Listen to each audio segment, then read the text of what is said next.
La ilaha illallah, la clé du paradis et ses 8 conditions.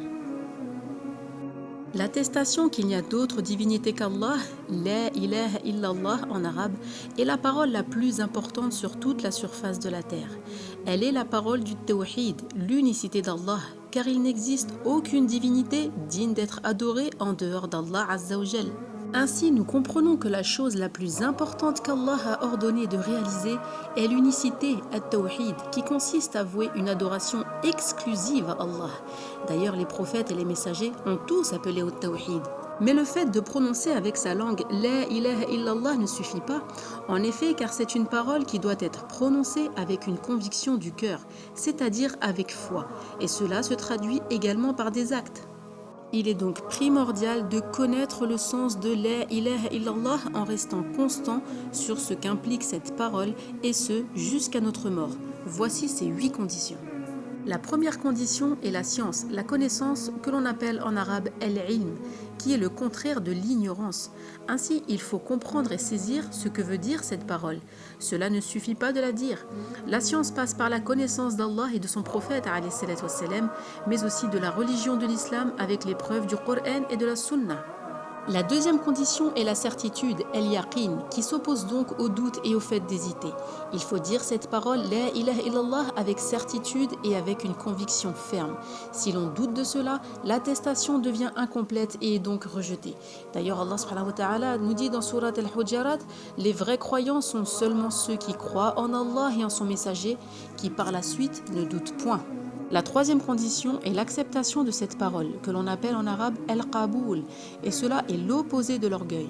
Allah subhanahu wa ta'ala nous dit dans le Coran, quand on leur disait point de divinité à part Allah, ils s'enflaient d'orgueil. Al-qaboul est le fait d'accepter la vérité comme le fait de se conformer à ce que Allah attend de nous, et ce en suivant notamment les enseignements de notre prophète Mohammed alayhi salatu wassalam. Une fois de plus, si cette condition n'est pas acceptée, l'attestation se verra rejetée. Il faut donc accepter cette parole sans orgueil avec une conviction ferme. La quatrième condition est la soumission, el-inqiyad. L'obéissance et la soumission à ce qu'implique cette parole La ilaha illallah. Et cela se concrétise en mettant en pratique ce que Allah a ordonné et en abandonnant ce que Allah Azza wa Jalla a interdit. C'est la mise en pratique apparente de la foi. La cinquième condition est la véracité, as-sidq, qui s'oppose au mensonge. Ainsi, celui qui dit cette attestation ne doit pas être un menteur, car celui qui la prononce seulement avec sa langue tandis que son cœur renie cette parole est un hypocrite. Allah subhanahu wa ta'ala dit dans le Coran, ils disent avec leur langue ce qui n'est pas dans leur cœur. La sixième condition est la sincérité, el-ikhlas, qui s'oppose à l'association al-shirk et à l'hypocrisie el-nifaq. Al-ikhlas, c'est le fait de purifier ses actes d'adoration par une intention sincère, loin de toute forme de shirk.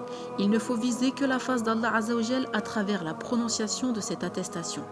Allah subhanahu wa ta'ala dit dans Surat al-Bayyina, il ne leur a été commandé cependant que d'adorer Allah, lui vouant un culte exclusif. Ou encore le prophète alayhi salatu wassalam qui a dit, celui qui méritera le plus mon intercession sera celui qui aura dit La ilaha illallah avec une intention pure venant de son cœur. La septième condition est l'amour de cette parole, mahabba. Le croyant doit aimer cette attestation, aimer appliquer ce qu'elle suppose, aimer ses adeptes, ceux qui la mettent en pratique. Il doit donner la priorité à ce qu'Allah Azza wa Jal aime, même si cela est contraire à ses passions. Le prophète alayhi salatu wassalam a dit, quiconque a ces 3 choses en lui goûtera à la saveur de la foi. Qu'Allah et son prophète soient plus chers que quiconque. Qu'il aime une personne que pour Allah et qu'il détesterait retourner dans le coufre alors qu'Allah l'en a sauvé, comme il détesterait être jeté dans le feu de l'enfer. Et enfin, la 8e et dernière condition est le fait de rejeter tout ce qui est adoré en dehors d'Allah, al-kufr bit-taghut, car le Créateur est le seul qui mérite l'adoration. Il faut donc se désavouer de tout ce qui est adoré en dehors d'Allah Azza wa Jal.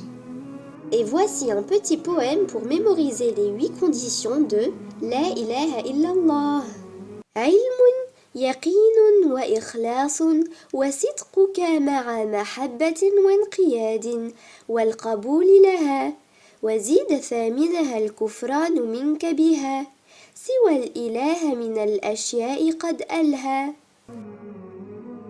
Ce qui signifie Science, certitude, sincérité, ainsi que la véracité avec amour, soumission et son acceptation.